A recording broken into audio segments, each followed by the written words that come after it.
You are listening to the PGX for Pharmacists podcast, part of the Pharmacy Podcast Network. Pharmacogenomics is the study of how genes affect a person's response to drugs. This revolutionary science combines pharmacology and genomics to develop effective, safe medications and doses that will be tailored to a person's genetic makeup. There's no better healthcare provider positioned to leverage the analytical power of pharmacogenomics to provide more effective medication therapies and outcomes than a clinical pharmacist. And now, here's the host of the PGX for Pharmacists podcast, pharmacist, researcher, and national pharmacogenetics expert, Ken Sternfeld. Good afternoon, Pharmacy Podcast listeners. My name is Ken Sternfeld, and this is PGX for Pharmacists, a show where we try and change the DNA of our profession. I'm very excited to have a very special guest on today's show, Dr. Eboni Green, a friend and business associate who I've known, I guess, almost a year now. Dr. Green is the president and CEO of Caregiver Support Services, and they specialize in supporting family and professional caregivers across the lifespan and through direct supportive services. A wonderful service. She's also an author of 3 books. One is called At the Heart of the Matter, and second is Caregiving in the New Millennium and Reflections from the Soul. Currently, she writes monthly articles and focuses on self-care among caregivers. So I want to welcome Dr. Eboni Green to PGX for Pharmacists. Welcome, Eboni. Thank you, Ken. Well, as I look at and get to know the wonderful things you do, one of the things that's kind of brought us together is the fact that pharmacists in their daily life have health and wellness issues. And in many cases, pharmacists are caregivers either for their own family or certainly they're caregivers for patients who come into their establishments every day. And those caregivers who are pharmacists also suffer stress, burnout, and related conflicts within their family about how they balance their life. So I think that's why our relationship has resonated so much. So can you tell our listeners a little bit about caregiving and how you and your husband, Terrence, decided to create your company, Caregiver Support Services? Well, I certainly can. I'm excited to talk to you about how we came up with Caregiver Support Services, or basically how we identified the need for caregiver support. I'm a nurse by practice, and I started as a admissions nurse at a nursing home, long-term care center. And I noticed that so many families would come to long-term care with no knowledge of the complexities for applying for Medicare or Medicaid or long-term care insurance. And then also the emotional toll that maybe needing to make care transitions placed on the families. And so at that time, we started the geriatric support group, and that was in Sioux City in the late 90s, around 1997.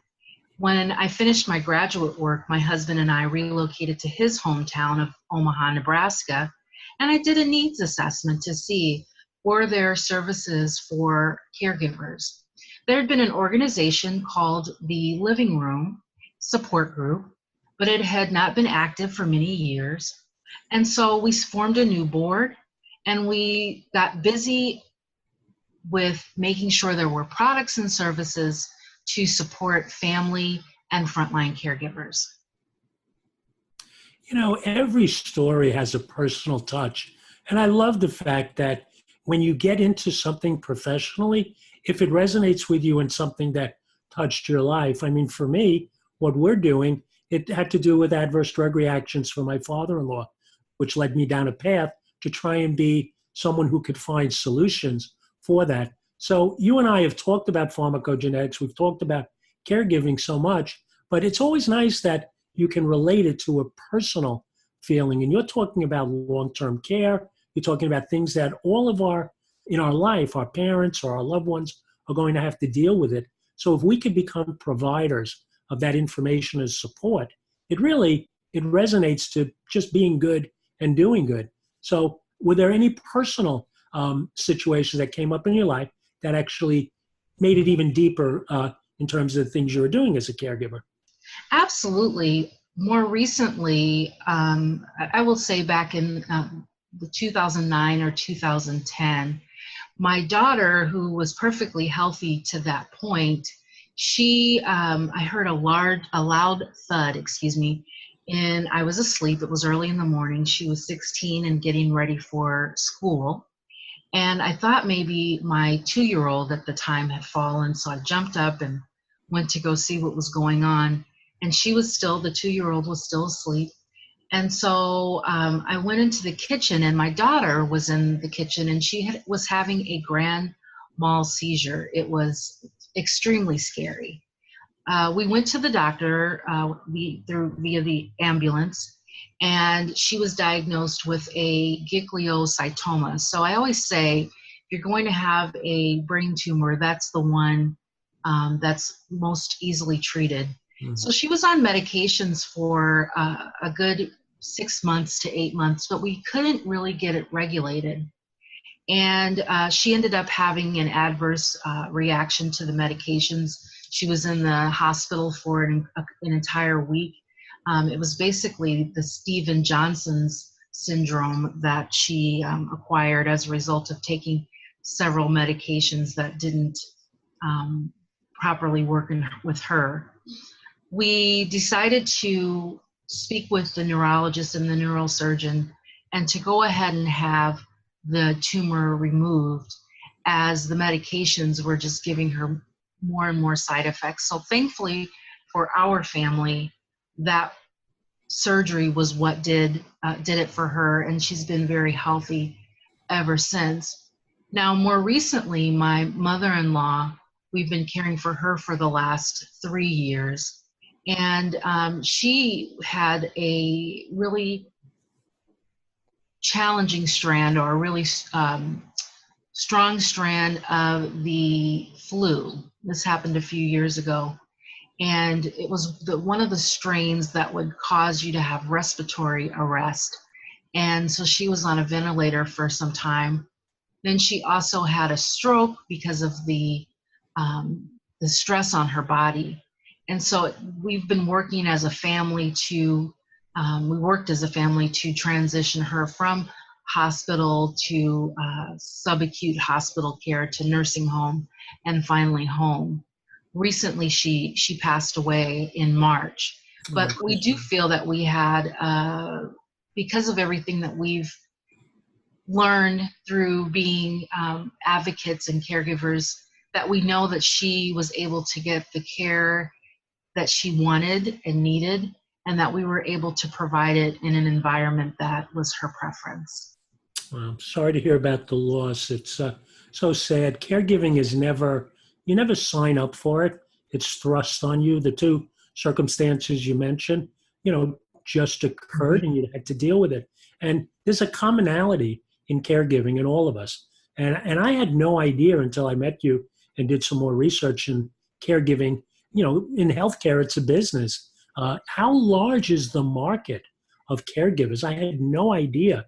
Can you share some of the detail about how large the market and the professionalism of caregiving as a healthcare component? Absolutely. And one of the things I want to stress in our conversation is the fact that there are 56 million caregivers, and I would say, and that's in the United States. And I want to say that worldwide it's a couple of 100 million. And one of the things that I'm thinking proactively about right now is the fact that most of us who are in the medical profession, either as pharmacists or nurses or home health aides, we do experience family caregiving situations. And because we have that special knowledge of the healthcare system, generally our family members are going to come to us first out of the other family members because of our knowledge in the healthcare system. But the challenge with that is that we are seeing that we have a very large population on the horizons that are going to need some type of care. And it doesn't always mean that you're doing the personal cares like we did with my mother-in-law. Maybe things like with my daughter, just safety, medication management, with our grandmother, running errands. Those types of things are also considered caregiving duties. And I think sometimes we only think of the personal care and not all the many things that are intertwined in the role that we have as caregivers. And my concern is that we need to strengthen the base. We need to make sure individuals who are pharmacists, who are nurses, who are home health aides or nursing assistants, that they have the support that they need to do both their professional role, but the knowledge also that they probably are going to experience more than one caregiving situation in their life. And we want to be there to make sure they have the support that they need. Well, you've shown that to me personally and professionally 10 times over. You invited me onto your website to do a webinar of pharmacists as caregivers.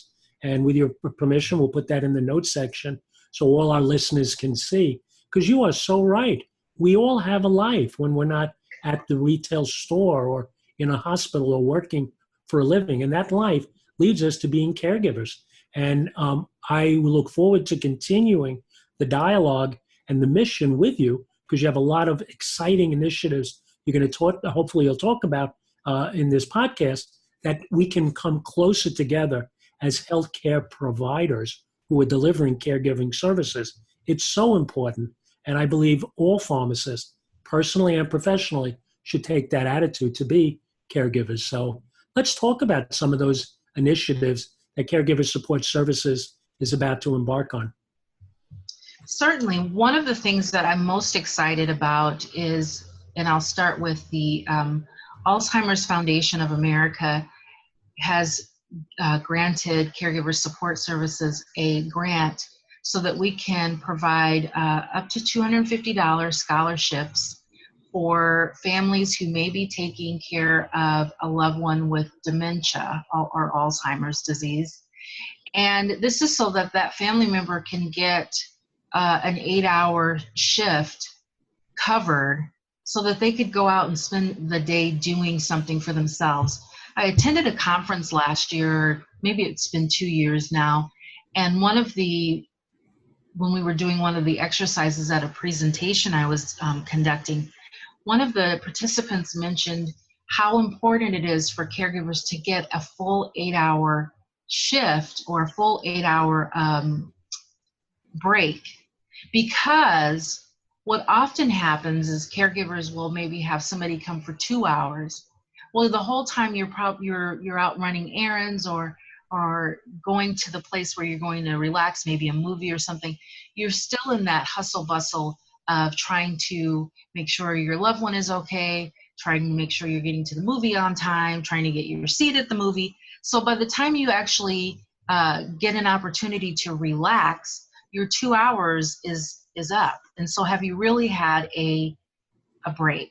And so the research says, and so did the participant, very knowledgeable participant in the conversation we were having at a seminar, she said 8 hours was really important. So I'm very proud to be able to offer that. And there's a very simple application on our Caregiver Support website, Caregiver Support Services website, for caregivers to access that.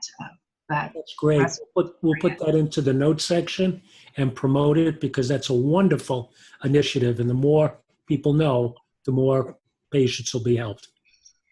Absolutely. You know, when I think of caregiving and the number you gave of 56 million, I think about just two major retail entities that between the two of them probably have close to, if not more, than that many pharmacists.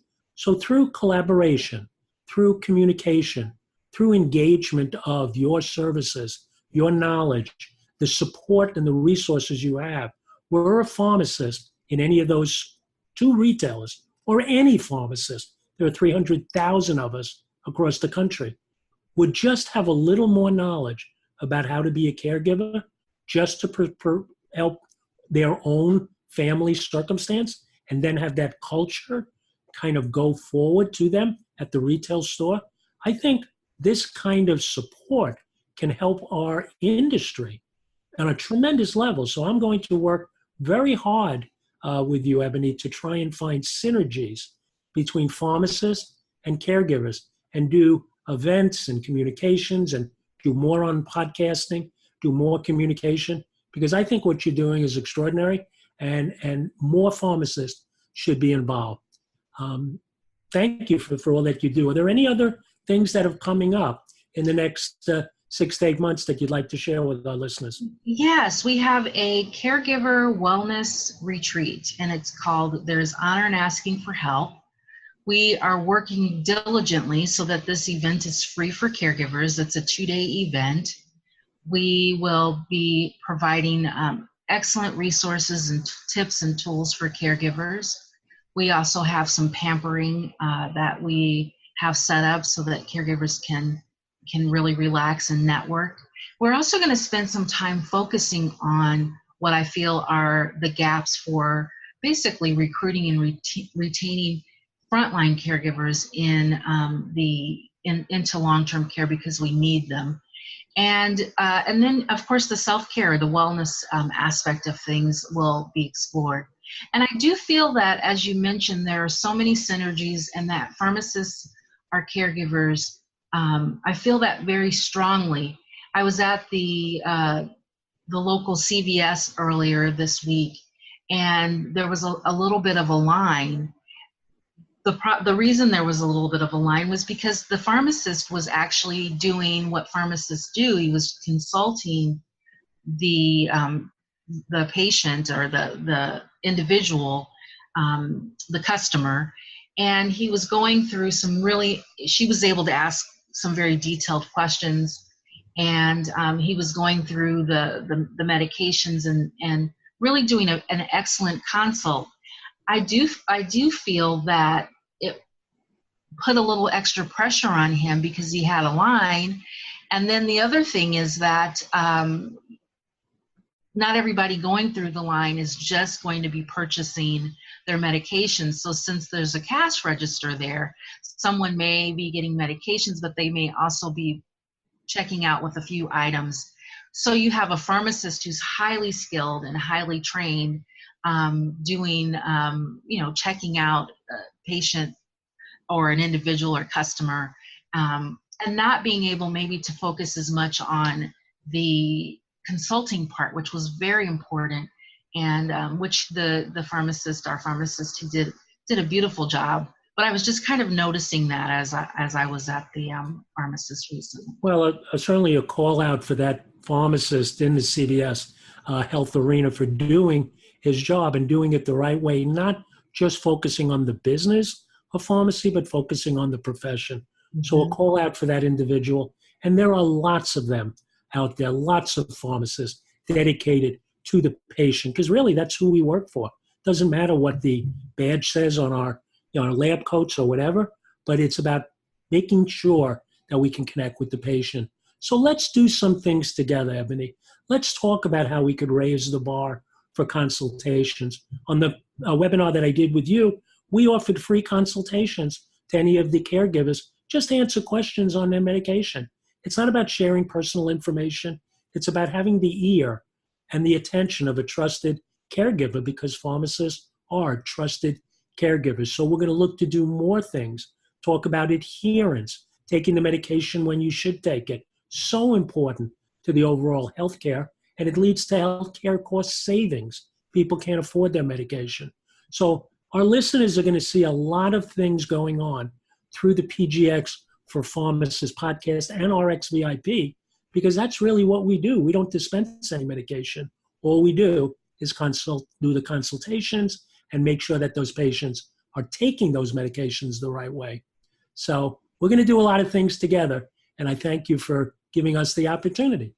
How does a pharmacist become a caregiver? If you had to say to someone who said, what you're talking about makes sense. How can I become a caregiver? How can I help my own loved ones? What would be the steps that you would guide that person? Well, I would probably make the assumption that, number one, generally when we're providing care for someone, it is in an informal manner. It is out of a sense of love that we do it.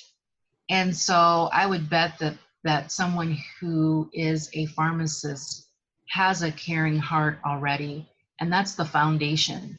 The second aspect I would think is to definitely be open to learning experiences. So if you don't know, to make sure that you're asking the questions that you need so that you're getting the correct information about your loved one. The other thing I would suggest is, as a new caregiver, we have a tool that we partnered with one of the international home care companies, and it is a booklet called Right Conversations. And it is a free booklet. It can be downloaded on the Caregiver Support Services website or on rightconversations.com. And it was something that I developed in consultation with Right at Home to make sure that families have the information that they need. Far too often when there's a healthcare crisis, you don't necessarily know the wishes of your loved one, the types of care that they may need, the resources or other family members that you may need to get involved. And this booklet walks you right through that process. And the third thing I think I'm on 3, would be to be open to self-care and know that it's okay to say no when needed. Sometimes what happens is our loved ones, once we're in the caring role, they're used to us doing everything, in an immediate time frame. Now, if it's an emergency, that's a totally different thing. But what I'm referring to is things that could wait until the next day or the next shopping trip where I could make a list, so that I'm not feeling as though I am completely overwhelmed with probably working and also providing care. So those would be my three fundamental things that I think a new caregiver would really need to have access to and to acknowledge. And they're so simple, and they make sense, and they're easy to access. You mentioned the website, caregiversupportservices.org is a plethora of support information, even for yourself as a pharmacist who needs a little caregiving yourself. You're having a tough time. You're having the ability that you need to take care of yourself. We need to take care of ourselves so we can take care of others. So look at that so we can avoid burnout, so we can avoid not dealing with these family crises, that everything is a crisis. And one thing you said in your 1, 2, 3 approach, which is so important, is the conversation. Start the conversation. It has to start somewhere. So I want to thank you, Eboni. It's always a pleasure talking with you, but in this environment where we have listeners who are thinking for ways to advance their career as pharmacists, this has led me to more patient engagement, to more dialogue, to more consultations, to more opportunities to become a healthcare provider. And when you become a healthcare provider, you're not working on the clock. You're working like a healthcare provider and can be compensated professionally for the services you deliver. So this is an opportunity for pharmacists, PharmDs, and students of pharmacy to look at the future of what they want to be as a healthcare provider. So I want to thank you so much. We have some Twitter handles of @Dr. Eboni, DREBONI, or of course @Caregiver Support Services. You can follow them on Facebook. We thank you so much, Eboni. It's always a joy to talk to you, and thank you for sharing. Thank you very much, Ken. I hope you have a wonderful rest of your day. We will, and we'll look forward to having you back on the show again. This is Ken Sternfeld for PGX for Pharmacists. Please follow us on @PGX4RX and, of course, @Pharmacy Podcast. Have a wonderful day, and we will look forward to talking to you again soon.